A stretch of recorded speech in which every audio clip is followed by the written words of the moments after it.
સાણંદ ખાતે હિન્દુ સંગઠન દ્વારા આતંકવાદના પુતળાનું દહન કરવામાં આવ્યું હતું। પહેલગાંવ હત્યાકાંડના પડઘા પડ્યા હતા। મોટી સંખ્યામાં લોકો એકત્ર થઈ આતંકવાદનો વિરોધ અને નારા લગાવ્યા હતા અને આતંકવાદીઓનો ખાત્મો કરવાની માંગ કરી છે। હિન્દુ સંગઠનોએ ઉગ્ર સૂત્રોચ્ચાર કર્યા છે। આતંકવાદીઓ સામે આકરી કાર્યવાહીની માંગ કરાઈ છે।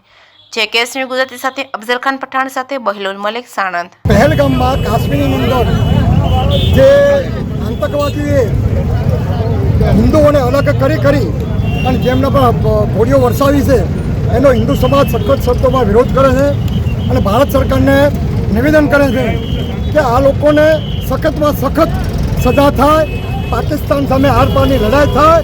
તમે જે કંઈ નિર્ણય લીધા છે એને હિન્દુ સમાજ વધાવે છે।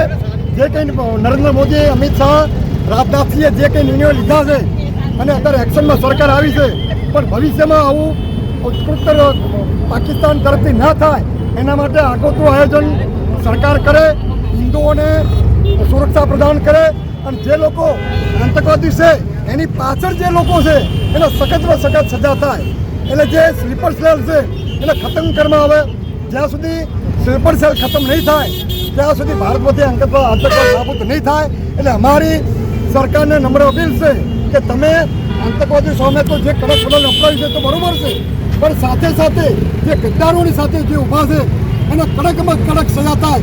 એમને શોધી એને ફાંસીએ ચડાવો, જેથી કરી અને સ્લીપર સેલ ઊભું જ ન થાય ભારતમાં અને આતંકવાદીને પનાહ આપવાવાળા એના ઉપર સખતમાં સખત સજા થાય એવી અમારી હિન્દુ સમાજની આજે માગણી છે। અમે હજુ જો સરકાર યોગ્ય નિર્ણય નહીં લે અને ટૂંક સમયમાં જે આતંકવાદીઓ પકડાય નહીં અને જો એને ફાંસી નહીં ચડાવવામાં આવે તો અમે આનાથી પણ જલદમાં જલદ આંદોલનો કરશું। અને વિશ્વ પરિષદ સાણંદ, હિન્દુ સમાજ સાણંદ, હિન્દુ જાગરણ મંચ સાણંદ આજે અહીંયા હિન્દુ સમાજના સાધનો સહકારથી આજે અમે પુતળાદહનનો કાર્યક્રમ કર્યો છે અને હવે પણ અમે આગામી જે કંઈ કેન્દ્રમાંથી અને પ્રાંતમાંથી જે કંઈ બી સૂચના મળશે એના અનુસંધાનમાં આગામી કાર્યક્રમો અમે નક્કી કરી।